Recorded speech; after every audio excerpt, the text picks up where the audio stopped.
তোমার কাছে ঋণী আল্লাহ তাআলার শ্রেষ্ঠ উপহার এলে তোমার আঁচলের তলায় সারা জগৎ ঝুঁকে লালন করতে তাকে রাত দিন মাগো লালন পালন করতে তাকে রাত দিন তখন মা হালিমা বলছে তাকে জমজমেতে ধুইয়ে গা চুমে নিতাম যখন পা জমজমেতে ধুইয়ে গা চুমে নিতাম যখন পা সে আদর করে আমায় ধরে মধুর সুরে ডাকতো মা ও তার নূরেরই বদন যেন নরম মাখন আর মেশক আতর মাখা যেন সারা বদনময় মা আমিনা সেই নয়নে চুমা খায় মা আমিনা সেই নয়নে চুমা খায় নূরের দোলায় আর ভোরেরই মেলায় সবশেষে কবি নিজের মাকে উদ্দেশ্য করে বলছে এই দুনিয়ায় নিজের মাকে উদ্দেশ্য করে কি বলছে যে এই দুনিয়াতে আমরা দেখবেন সব প্রত্যেক মানুষ আমরা অনেকজনা কি করি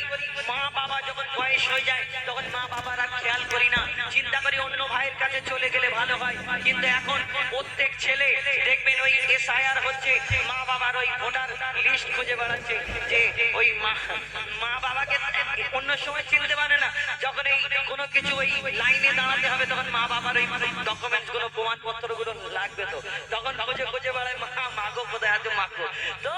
এই নিজের মাকে উদ্দেশ্য করে বলছে আমরা প্রত্যেক মানুষের জীবনে আমরা মনে করি আমি ধনী হব বড় লোক হব তাহলে শুনে রাখুন এই দুনিয়াকে যদি 70 বার বিক্রি করা হয় জান্নাতের একটা ইটের দাম হবে না আর সেই জান্নাত হলো আমার মা জননীর পায়ের তলায় তাহলে একটা মায়ের কত দাম হবে একবার চিন্তা করে দেখবেন হিসাব করে দেখবেন কোন সময়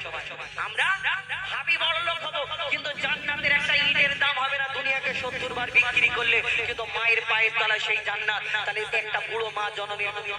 কত দাম হবে আমরা কোনোদিন ভাবতে পারি না মা আমাদের জন্য কত কষ্ট করে আমরা যদি মায়ের ব্যথাটা ছেলেরা বুঝতে পারতাম জীবনে কোনোদিন কোনো মা বৃদ্ধাশ্রমে যেত না কেন মা এই পেটের ভিতরে একটা পানির মধ্যে বাচ্চাদানির মধ্যে এই বাচ্চাটাকে ওই পানির মধ্যে ভেসে থাকে মা ভালো করে খায় না 10 মাস 10 দিন মা ভালো করে ঘুমায় না মা ভালো করে কাজ করতে পারে না চিন্তা করে আমার বাচ্চাটার যদি কিছু হয়ে যায় সেই ছেলে বড় হয়ে যাবার পরে তখন সেই ছেলে কত কি বলতে থাকে হ্যাঁ তুমি বড় খিটখিট করো বড় খিটখিট করো একটা মা জননী হসপিটালে যখন বেডেতে ভর্তি থাকে বলে ডাক্তার যখন বলে হয় মা বাঁচবে নালে বাচ্চা বাঁচবে মা জননীকে বলে হ্যাঁ গো হয় মা বাঁচবে নালে তোমার বাচ্চা তুমি বাঁচবে নালে তোমার বাচ্চা বাঁচবে মা জননী হাসি মুখে বলে শোনো আমার বাচ্চাটা দুনিয়ার মুখ দেখুক আমার যা পারে হয়ে যাবে কিন্তু বাড়ির লোককে যদি বলে হয় মা বাঁচবে নালে বাচ্চা বাঁচবে তখন বাড়ির লোক বলে মাটাকে বাঁচিয়ে নাও আল্লাহ যদি চাই পরে বাচ্চা হয়ে যাবে কিন্তু মা জননী হাসতে হাসতে বলে আমার যা পারে হোক আমার বাচ্চা দুনিয়ার মুখ দেখুক এটাই আমার আশা তাহলে মা জননীকে তুমি কিভাবে কষ্ট দিতে পারো এই দুনিয়ায় এই মা জননীকে তুমি পুরো বয়সে তুমি কষ্ট দাও তেমন করে তুমি যখন বড় হবে তখন বুঝতে পারবে শেষ কথায় কবির মনে ফারিয়াদ দিচ্ছে দেখো 7.5 চিল্লা 7.5 চিল্লা চিল্লাম মাগো করবে তোমার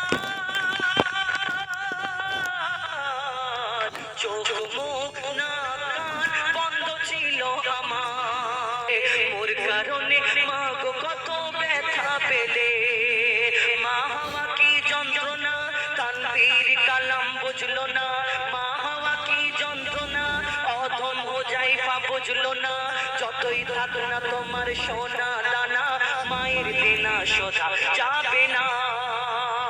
ও তোর মায়ের চোখেরই পানি জমজমের থেকে ও দামি ও তোর মায়ের চোখেরই পানি জমজমের থেকে ও দামি সন্তানের তরে যদি মায়ের অশ্রু ঝরে খোদার আরশ কেঁপে যায় সারা জগৎ ঝুঁকে যায় সারা জগৎ ঝুঁকে যায় নূরের দোলায় আর ভোরের মেলায় ভোরের বেলায় এলো ধরায় আমার নবী দয়াময় সারা জগৎ ঝুঁকে যায় সারা জগৎ ঝুঁকে যায়